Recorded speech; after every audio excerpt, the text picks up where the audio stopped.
എന്റെ പേര് ജ്യോതി. പത്തനംതിട്ടയിലാണ് വീട്. എന്റെ വീട്ടില് അച്ഛനും അമ്മയും ഒരു അനിയത്തിയുണ്ട്. ഞാൻ UK-ലായിരുന്നു. 2 വർഷം മുന്നേ വരെ PSC എഴുതിയിരുന്നു. റാങ്ക് ലിസ്റ്റിൽ പേരൊക്കെ ഉണ്ടായി. അന്ന് എന്റെ വീട്ടില് ഭയങ്കര സന്തോഷമായിരുന്നു. എന്റെ അച്ഛനും അമ്മയൊന്ന് ഉള്ളറിഞ്ഞ് ചിരിക്കുന്ന ഞാൻ അന്ന് ആദ്യമായിട്ടാ കാണുന്നത്. അച്ഛന് ഭയങ്കര വലിയ സ്വപ്നമായിരുന്നു എനിക്ക് ഗവൺമെന്റ് ജോലി കിട്ടണത്. അച്ഛനന്ന് ലഡ്ഡു ഒക്കെ മേടിച്ചോണ്ട് വന്ന് വീട്ടിലെ നെയ്ബേഴ്സൊക്കെ വന്ന് എല്ലാവർക്കും ഒരുപാട് പ്രതീക്ഷയായിരുന്നു.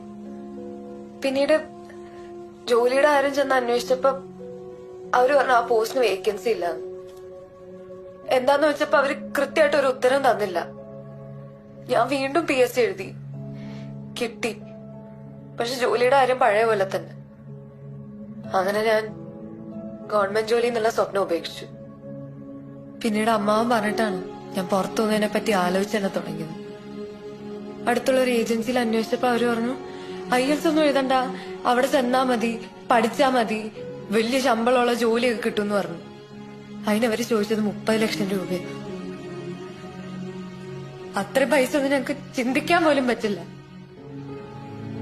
എന്നിട്ടും ഏതൊക്കെയോ ബാങ്കിൽ കയറി ഇറങ്ങി ലോൺ എടുത്തും ചിട്ടി പിടിച്ചും ആരൊക്കെയോ കടമൊക്കെ മേടിച്ച് അച്ഛനും അമ്മയും അത്രയും പൈസ റെഡിയാക്കി എനിക്ക് വേണ്ടി.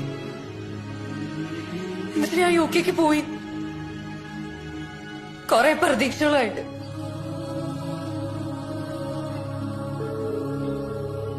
പക്ഷെ ലക്ഷക്കണക്കിന് ആൾക്കാരിൽ ഒരാള് മാത്രമായിരുന്നു ഞാൻ.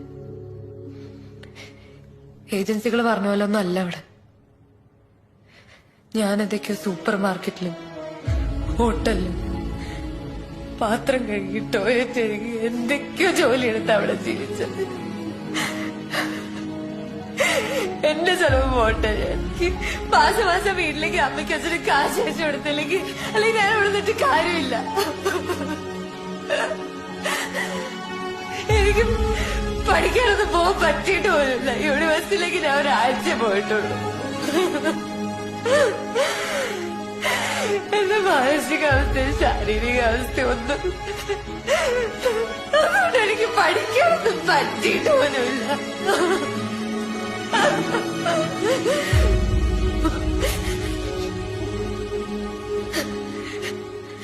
അവിടെ കുറച്ച് മണിക്കൂർ കൂടുതൽ പണിയെടുത്തതിന് സ്റ്റുഡന്റ് വിസയിലുള്ളവരെ ലേബർ സെക്യൂരിറ്റിക്കാരെ ഡീപ്പോർട്ട് ചെയ്യും.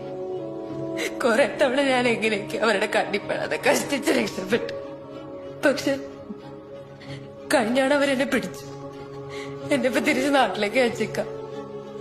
എന്നിട്ട് ഞാൻ വീട്ടിൽ പോയിട്ടില്ല.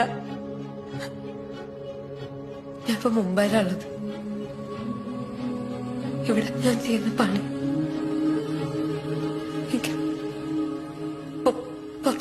പുറത്തു വരാൻ